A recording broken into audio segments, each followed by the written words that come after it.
Hello, my divinities. Welcome, welcome. Yesterday's collective was quite interesting. And today I'm not feeling the same vibe, so we might get a different story. I'm feeling like a very earthy vibe. I was drawn to these decks which have a very, very earthy component to each of them, so you'll see. Let's see how that's going to connect to today's collective. As usual, I love you guys. If you're watching this one, then maybe you're watching on Facebook, YouTube. I have altered, which, we'll see how that moves forward, because we are in the middle still of Mercury retrograde. So I could change that still later. But you probably won't see these on TikTok anymore. On TikTok, I'm going to be uploading in Spanish. So if you guys are bilingual, then follow me over there. All right, let's see. Oh, and shadow work is going to be uploaded on Patreon and on Instagram only. All right, let's see. What is the message for today? We've got passion flower. Ooh, surrender. Okay. That's the message for today's collective. Then we've got Tulsi, wealth. Oh, these were peeping out while I was shuffling. So, okay. All right. And at the bottom of the deck, we've got St. John's words, radiance. All right, number 2. Okay. So let's go ahead and look at St. John's wort. And it is raining like intensely here in Texas, in Northeast Texas right now. So if the phone like fucks up, it's because I might have gotten another warning. A while ago, we got a warning about flooding in the area. So in case that happens, just go with the flow, okay? The video will resume shortly. All right, so number 2, if I could pick it up, St. John's wort.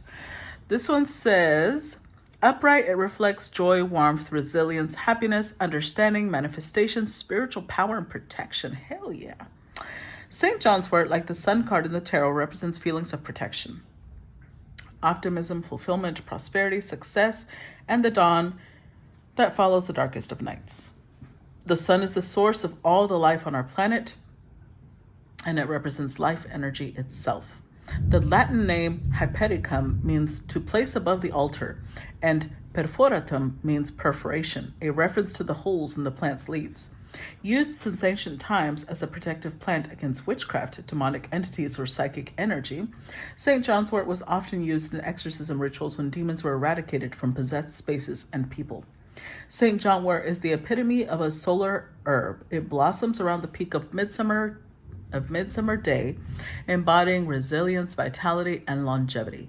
Its power is such that it is believed to be effective in protecting a home against lightning, fires, and severe storms. Literally going through lightning and severe storms right now. One of the common customs was to burn the herb in the fireplace and let the pungent smoke permeate the space to ward off evil and enhance protection. The ancients believed this precious ally to be one of the greatest gifts to humanity due to the plethora of healing benefits it contains. For many centuries, St. John wort has been used as a remedy against depression, anxiety, melancholy, viruses, wound healing, pain relief, spiritual protection, and more. The guidance that comes with this says the midsummer goddess celebrates the multifaceted elements of life in a state of joyous abundance, reminding us that the wellspring of true wealth and healing is within. St. John's wort is here to remind you to cultivate practices deep within yourself to experience this enlightening truth. Avoidance and distraction from this great knowing are unconscious habits that build up and manifest as scarcity, fear, and low moods that inhibit you from walking your truth.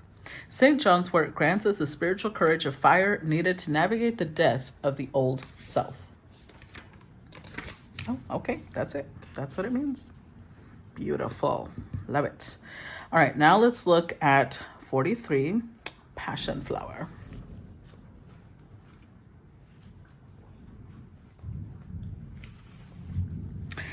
All right.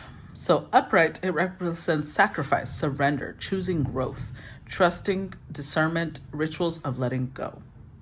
Passion flower, a precious botanical native to Central and South America, was named for the Passion of Christ, referring to his suffering and death by Roman Catholic priests in the 1500s.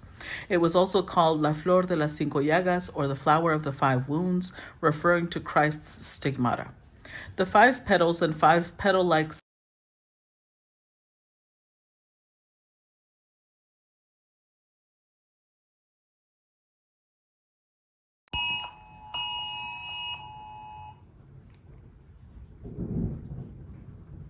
okay.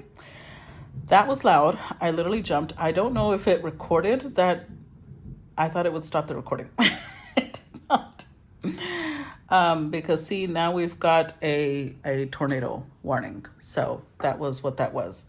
I don't know if it recorded that loud ass noise. I literally jumped. Okay. Back to where we were. The 5 petals and 5 petal-like sepals of this flower represent the 10 apostles who remained faithful to Jesus throughout the Passion. The circle of hair-like rays above the petals represents Jesus' crown of thorns. Since its introduction into European herbal medicine, passion flower has been used as an antispasmodic, hypnotic, anodyne, anxiolytic, sedative, and nervous system tonic.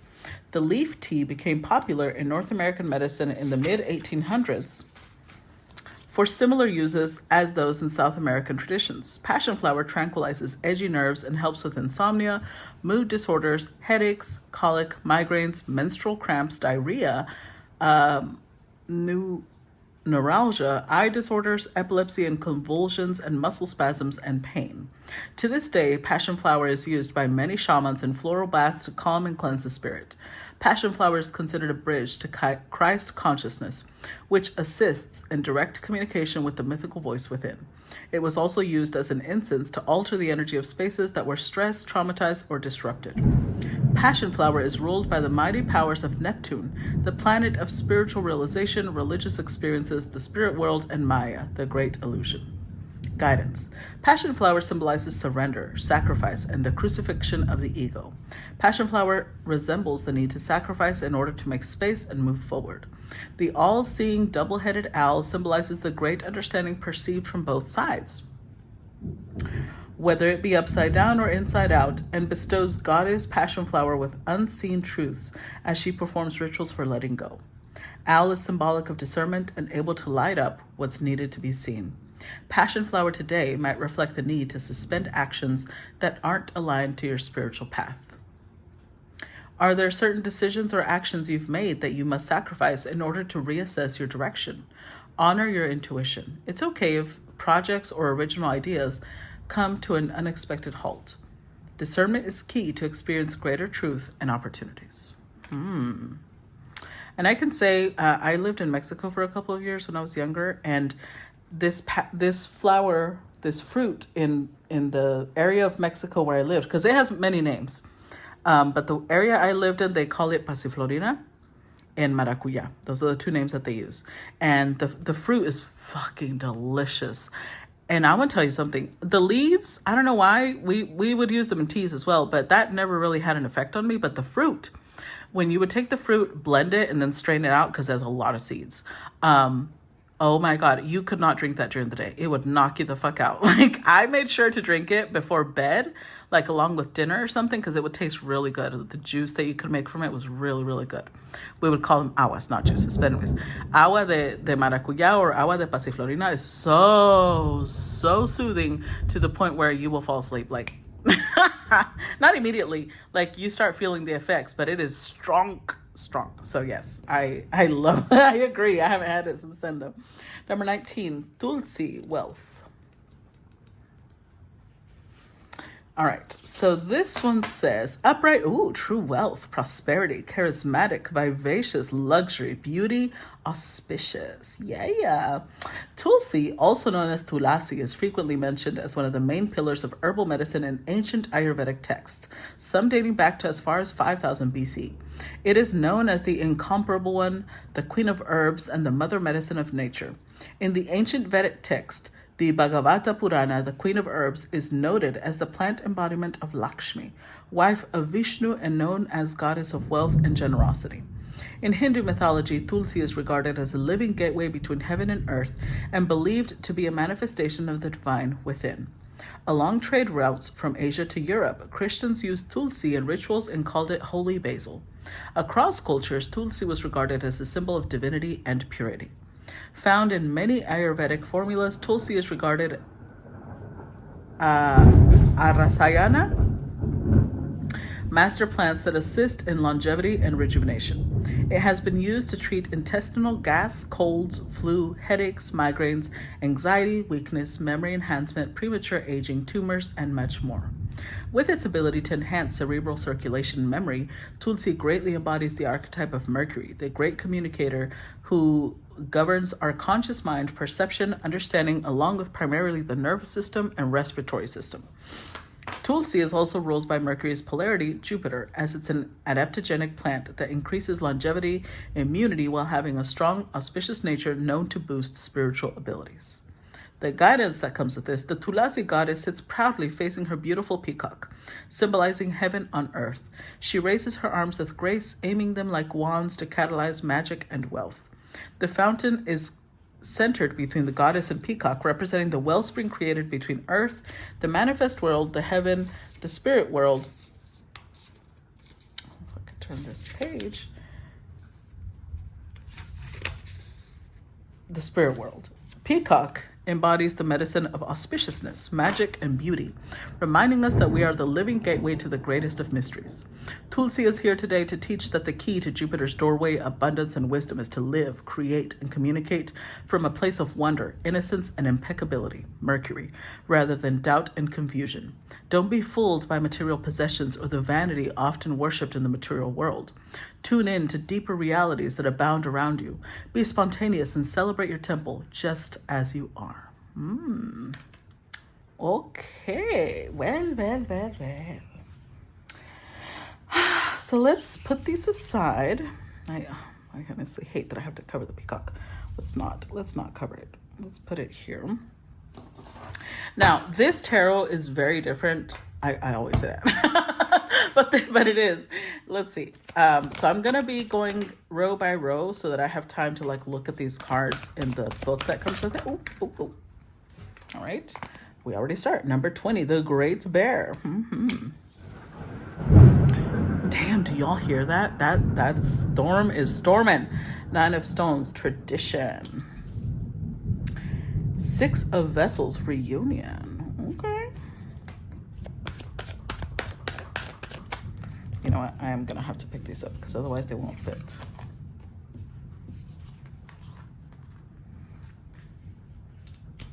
Okay. Otherwise we're going to be limited to like just 3 per row. Give me a couple more and I'm feeling 5. So let's do a couple more. The Ace of Vessels, the Water of Life. So this would be the 6 of Cups, Ace of Cups, the 9 of Pentacles. This one is, the major arcanas are some are similar, but most of them are very different than normal tarot. Give me one more, please. One more.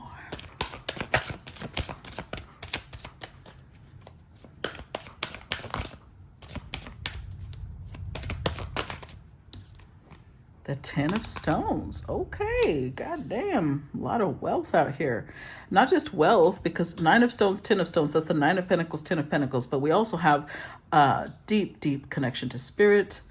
And just, I think somebody here is like connecting to their past life. Oh, 2 of Stones, challenge. So interesting. Okay, so let's start by looking at these cards first. Let me go look up the little book, the 2 of Stones. Okay, so in this deck, the 2 of Stones is describing, it says female hares box for domination and territorial rights to breed. After drawing on your grounded energy to reach self-empowerment, a position may be challenged or a struggle for control initiated by others.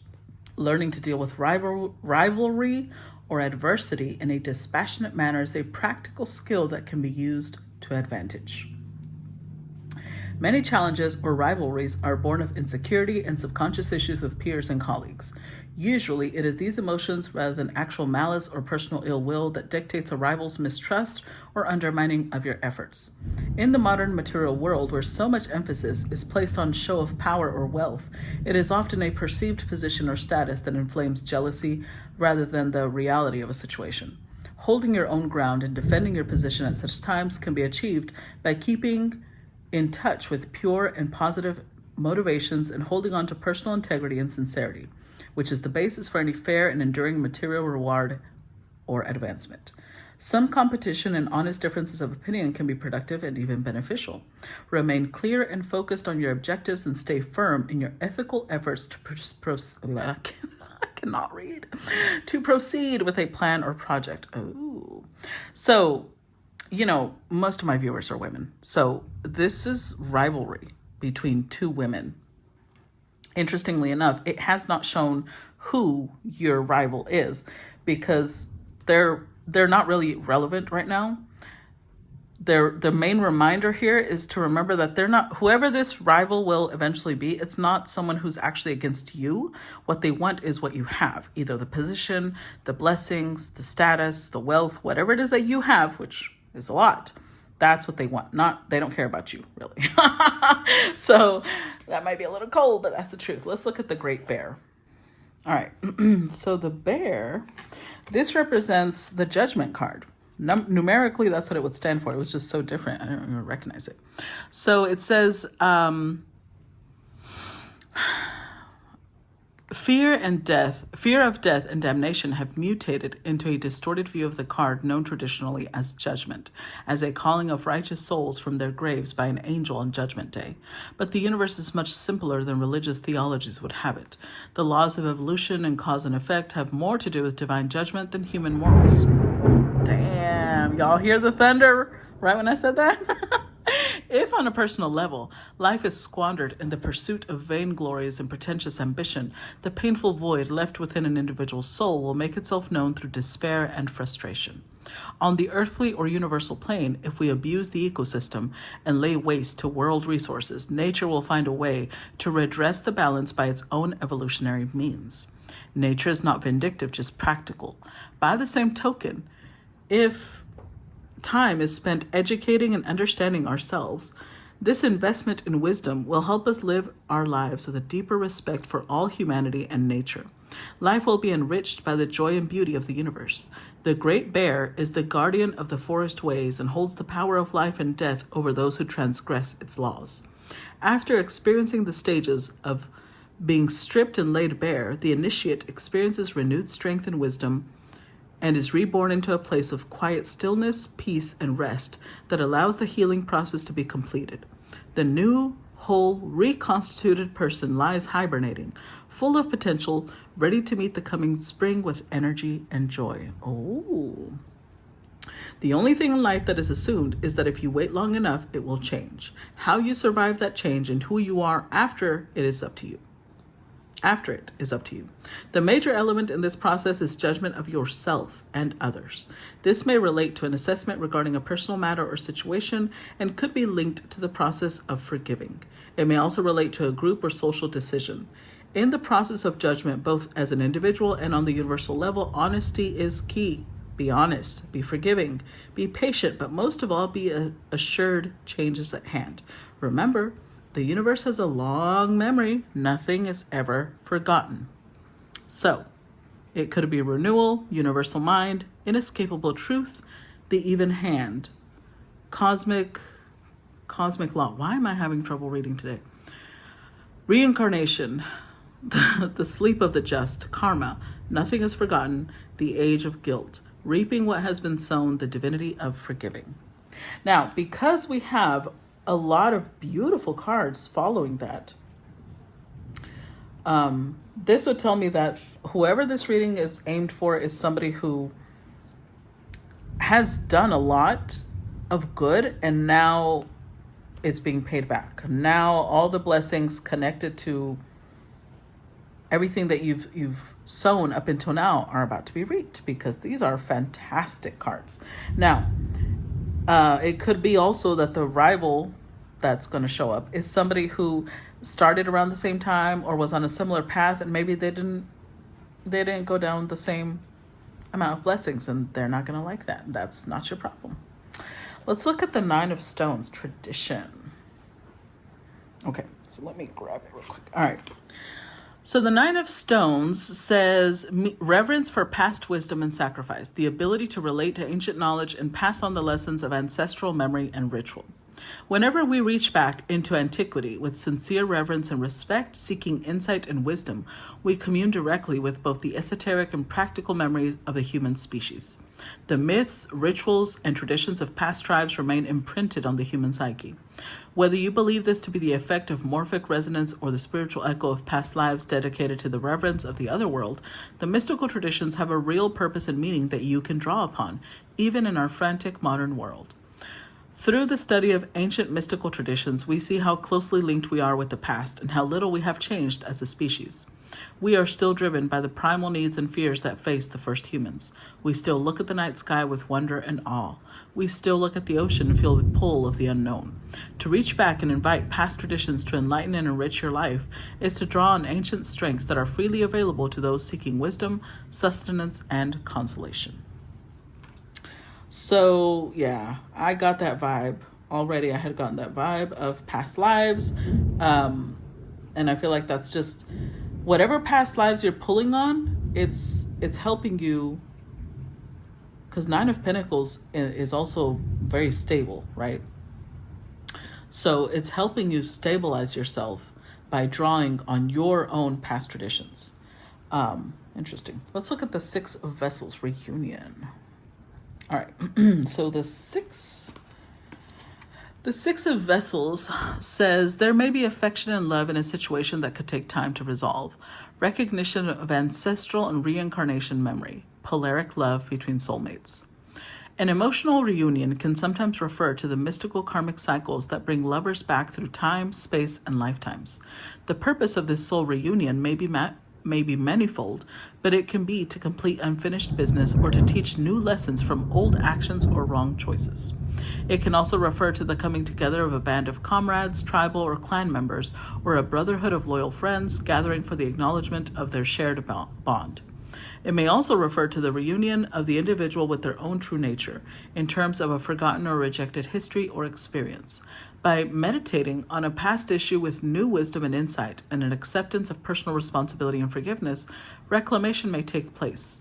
A spiritual reamalgamation of a facet of the individual's personality for the purposes of clearing and self-empowerment may be possible, and a healthy union in the soul may result. Reassurance is gained from a reunion of this nature, revealing whether the correct path was taken and your decisions were based on valid and honest instincts and motivations.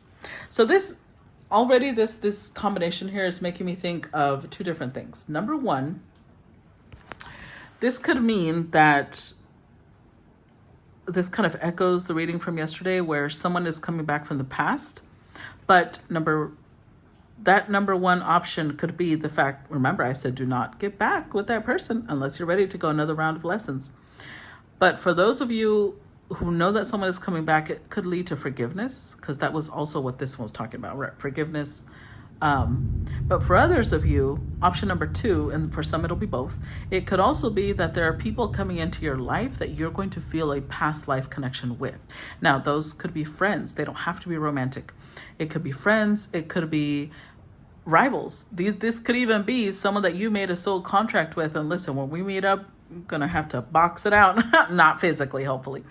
But they're going to teach each other. You're going to teach each other lessons. Okay? So, interesting. Let's go to the Ace of Vessels. All right, so let's get the Ace of Vessels. The Ace of Vessels, the waters of life, which is the Ace of Cups, the waters of life retain the ancient wisdom ready for reawakening. The moonlit pool of the universal soul retains all memory, ready to renew the inspired quest. The suit of vessels represents the primal mystery of human emotions, and the ace focuses on the very essence of these powerful yet elusive traits.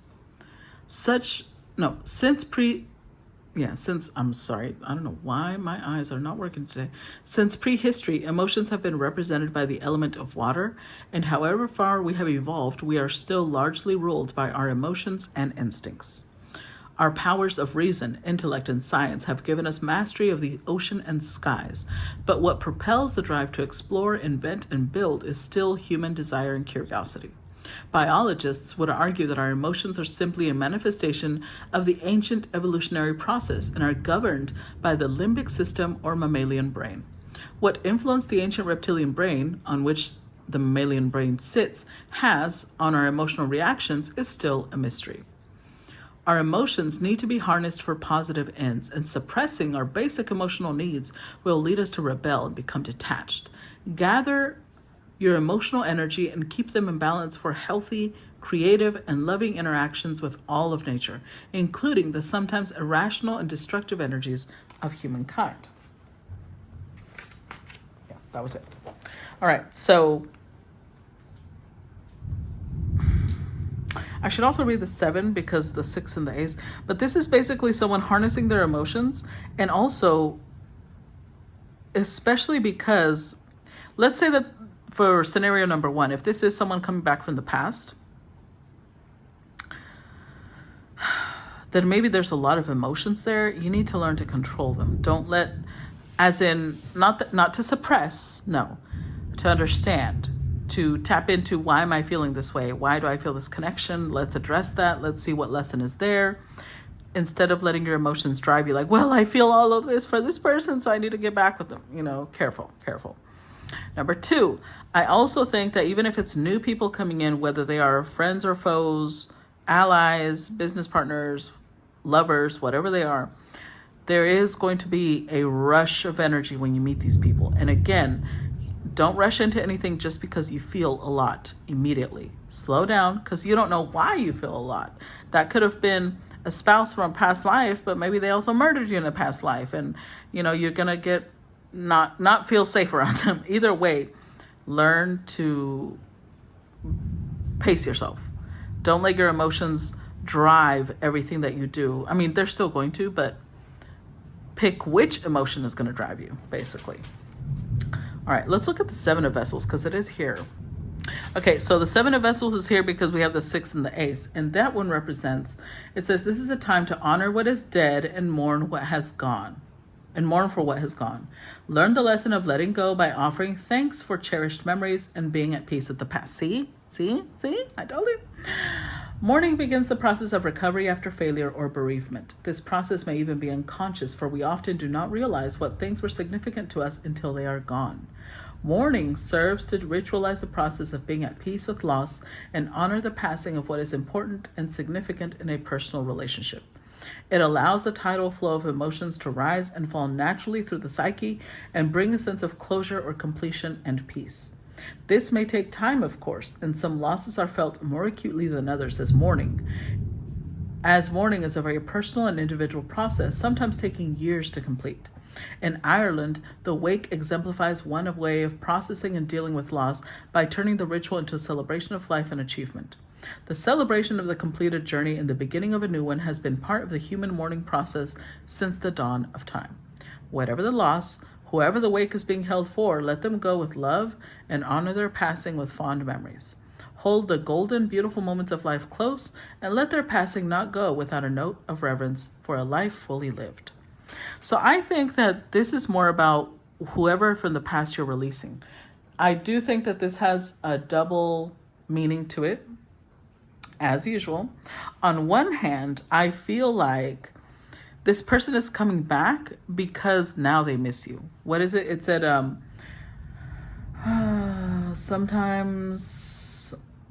often we do not realize what things were significant for us until they are gone. So I think whoever is coming back, it's like now it's hitting them how important you are to them because they don't have you anymore. Basically, your absence means more to this person than your presence. Don't let that build into something. Honor it. Be thankful for the memories you built with that person. Be grateful for the lessons you learned. Cherish the good memories, but don't let that spark up something. Treat it as if it's something that passed away. Mourn it, but you wouldn't want to drag a body out of the burial just because you miss it, right? You would know that even if you mourn something, vaya con Dios, let it go, okay? And number 2, I think that you are definitely leaving behind, because this one was talking about how the initiate is in hibernation, right? And the bear is protecting the entrance. At some point, you will awaken and come out in spring. So you're releasing an old life, and only you decide when you're ready to fully let go and step into the new. Okay. Now let's look at the Ten of Stones, the home. Okay. So the Ten of Stones. This one says, the inner and outer community that sustains and supports the individual, not necessarily blood family, but trusted friends, comrades, and lovers who offer security and affection. The traditional concepts of home and family has evolved and changed over the last few decades, but certain basic notions remain unchanged. In the traditional British family home, where the father went to work and the mother stayed home to manage the house and the children, home was the place we always came back to, where stability and a well-founded set of traditions and social rules applied. It was both guarded and guided by love, respect, and loyalty. As children, we see home as a place of security and caring. Well, if it was a good one. As young adults exploring the world, it can be wherever you lay your hat or guitar case. In later life, it may become your own heart's stronghold and sanctuary. For some, the concept of home is just that, an idea, a hope, a dream. Not merely a shelter from the elements or an investment in bricks and plaster. For some, it truly is where love resides and is the final destination after a colorful or arduous life experience. So, like I said, you're going to come across people, and it's going to be a mix. I feel like the person from the past, maybe at one point they were a part of your home. They were a part of that feeling of, camaraderie and closeness. So that could also add to the difficulty of why you are struggling to let go. But for others, I think that the new people coming into your life will also have essence of home, and you're gonna have to be in this cautious but open place of use your discernment, but stay open to new connections, new friendships. Not all of them will be rivals. Let's clarify a few of these. Let's clarify the Great Bear first of all. Six of Swords. Clarify the bear. Clarify the Great Bear. Oh, okay. Two of Wands, Seven of Cups, and Justice. See, I told you. With the Seven of Wands. Okay, remember when I said this feels like whatever you have sown is now going to come back to you, right? So this is for people who have been planting very carefully seeds that have to do with growing, releasing the past, healing.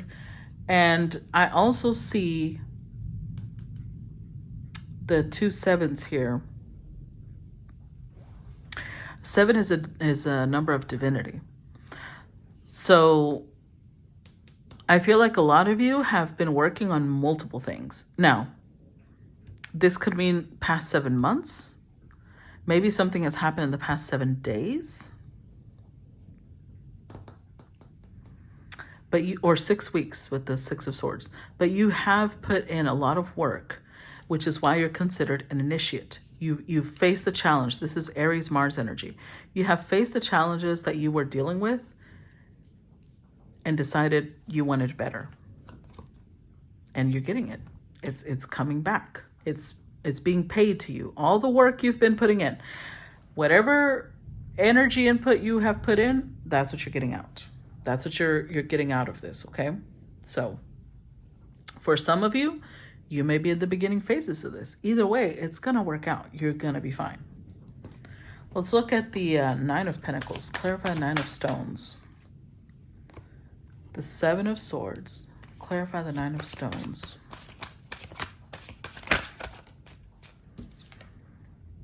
The Knight of Wands. Clarify the Knight of Stones.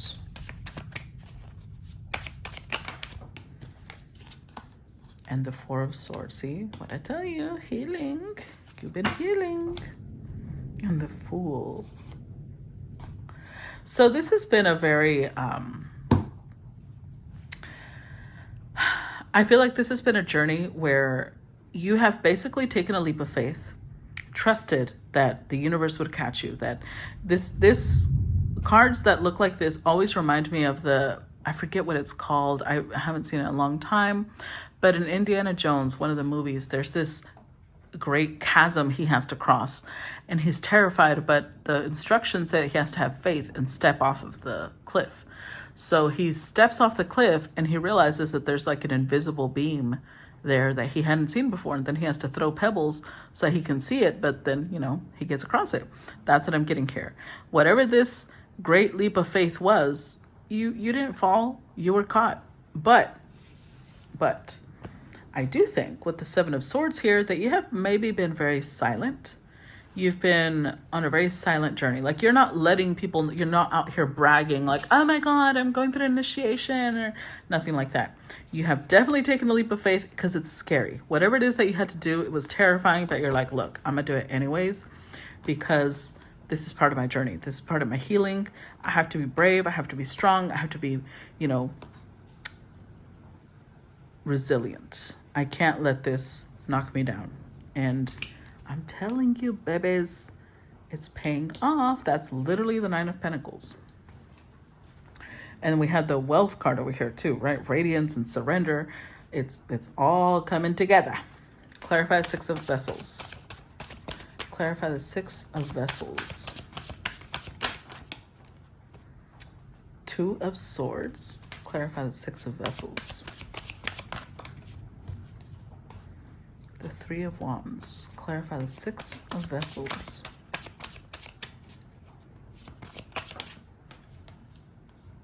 The Moon.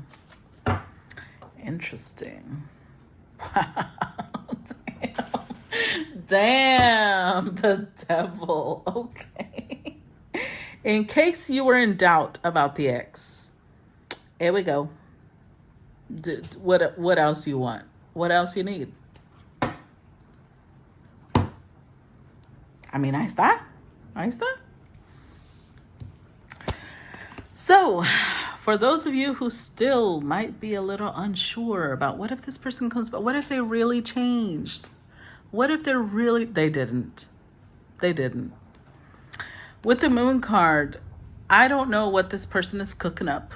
Whoever it is that's coming back from the past, but they're cooking up something because there's going to be some hidden element. There's going to be something about it that you do not see.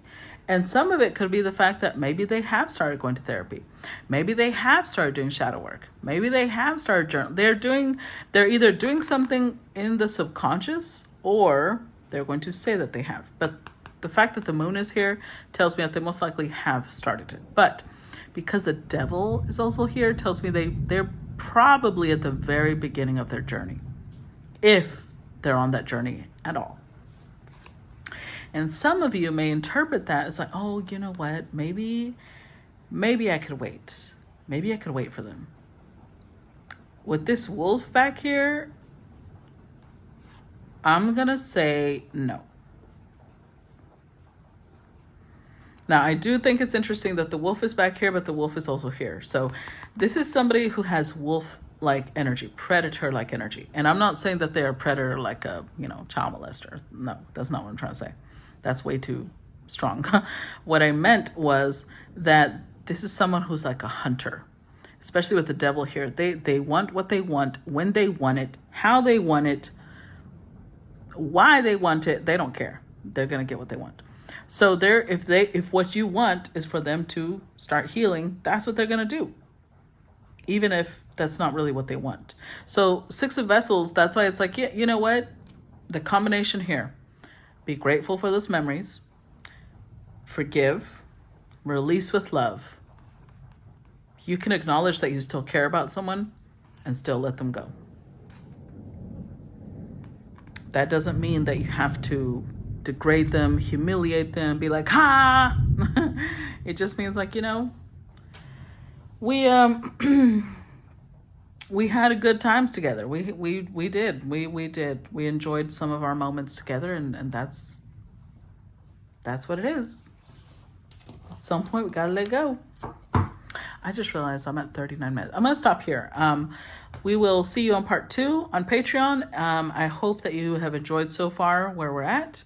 If you want to drop in the comments how this resonated with you, or at least the emojis that are in the title. I would appreciate that. I love you guys, and I'll talk to y'all later. Bye bye.